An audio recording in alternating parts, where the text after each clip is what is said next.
A ver, conseguir una potencia explosiva de esa que marca la diferencia no es magia ni un secreto ancestral, es pura ciencia. Y hoy precisamente vamos a meternos de lleno en esa ciencia para desgranarla, para entender paso a paso cómo se fabrica esa explosividad. Claro, la pregunta del millón, la que se hacen todos los atletas y entrenadores es, vale, ¿cómo lo hago? ¿Cómo construyo esa potencia de una forma que funcione de verdad, de forma sistemática, y no solo a base de repetir y repetir sin más? Pues la respuesta, la clave de todo esto está en un sistema, un marco de trabajo que lo organiza todo en 4 zonas de entrenamiento. Y cada una de estas zonas, ojo, tiene un objetivo súper específico. Vamos a ir desde los cimientos hasta la aplicación final en combate. Venga, esta es la hoja de ruta. Empezamos con la zona 1, los cimientos. Luego, zonas 2 y 3, que son el puente para conectar fuerza y velocidad. Después, la zona 4, la explosividad pura y dura. Y para terminar, algo que es fundamental. ¿Cómo cambia todo esto si se es principiante o ya se tiene experiencia? Venga, vamos al lío. Empezamos por el principio, por la base de todo, la zona 1. Y para que nos entendamos, esto es como construir el motor de un coche de carreras. Si no tienes un buen motor, uno grande y potente, olvídate de la aceleración. Es así de simple. Y en esta zona, el protagonista es la fuerza máxima. ¿Qué es esto? Pues es literalmente la cantidad máxima de fuerza que un músculo puede generar. Punto. Se entrena con cargas muy pesadas, por encima del 70% de nuestra repetición máxima, el famoso 1RM. Siguiendo con la analogía, esto es el tamaño del motor. Cuanta más fuerza máxima, más grande es el motor. Y sin eso, pues no hay potencial para una gran explosividad. Es el pilar, es innegociable.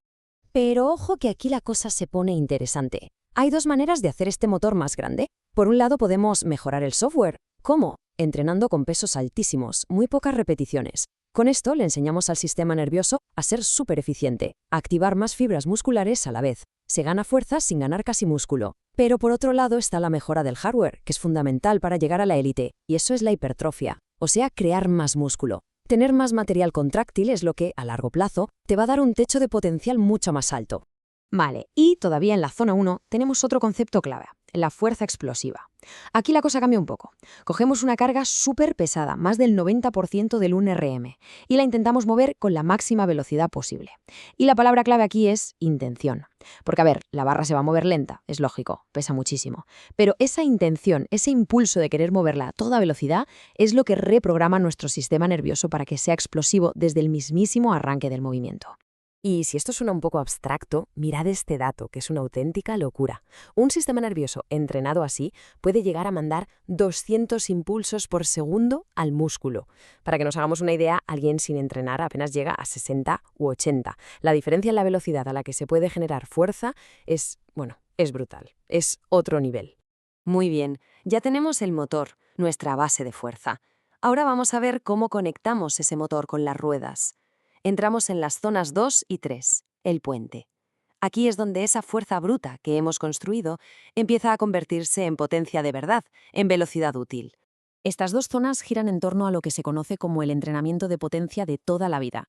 ¿En qué consiste? Pues en coger ejercicios clásicos, como una sentadilla o un press de banca, usar cargas moderadas, entre un 30 y un 70% del RM, y moverlas a la máxima velocidad que podamos. A ver, este método es genial, es fantástico para los movimientos de tirar. Por ejemplo, para el jiquite, esa recogida rapidísima del puño en karate. Funciona de maravilla, pero tiene un problema. Y es un problema gordo para los movimientos de empujar, como un puñetazo o una patada. ¿Y por qué? Pues porque el cerebro es listo y para no hacernos daño y controlar el peso, frena instintivamente al final del movimiento, justo donde más necesitamos acelerar. Es una faena. Y para solucionar ese problema, para eliminar ese freno, llegamos a la joya de la corona, la zona 4, la explosividad específica. Aquí es donde por fin vamos a entrenar a la velocidad que nos interesa, a la velocidad del combate, aprendiendo a acelerar durante todo el recorrido del gesto. La primera gran herramienta aquí es el método balístico. ¿Y esto qué es? Pues entrenar de forma que la carga se suelta, se libera. Piensa en una sentadilla con salto, despegas del suelo, o en unas flexiones explosivas con palmada. Al soltar la carga, al no tener que frenarla al final, el cuerpo aprende a acelerar a tope de principio a fin, se elimina el freno por completo. Y junto al método balístico está el famosísimo método pliométrico. Y mucho cuidado aquí porque hay un error muy común. La pliometría no va de hacer 1000 saltos hasta acabar por los suelos de cansancio. No. El objetivo de la pliometría es mejorar la fuerza reactiva, es decir, la capacidad de nuestro cuerpo para actuar como un muelle, para absorber energía y liberarla de golpe. Este efecto muelle se llama ciclo de estiramiento-acortamiento y tiene 3 momentos. Primero, una fase excéntrica, cuando el músculo se estira para cargar energía, como al caer de un pequeño salto. Luego, una fase de amortiguación, que es la transición entre cargar y soltar, y tiene que ser rapidísima. Y finalmente, la fase concéntrica, la explosión, el salto en sí. La magia de la pliometría está en hacer esa transición, esa fase de amortiguación, lo más corta posible. Vale, y esto nos lleva a una pregunta muy práctica. ¿Se puede añadir peso a los movimientos específicos de kumite, a los desplazamientos? La respuesta es sí, pero con una regla de oro que no se puede romper. La carga externa, por ejemplo un chaleco lastrado, nunca debe superar el 10% del peso corporal.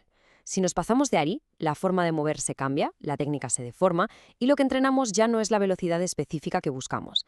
Así que, menos es más. Perfecto, ya tenemos todas las piezas del puzzle, las 4 zonas. La gran pregunta ahora es, ¿cómo las juntamos? ¿Cómo organizamos todo esto? Porque, evidentemente, el plan no va a ser el mismo para alguien que empieza que para un competidor de alto nivel. El enfoque tiene que evolucionar. Y esta tabla lo resume toda a la perfección. Son 2 mundos.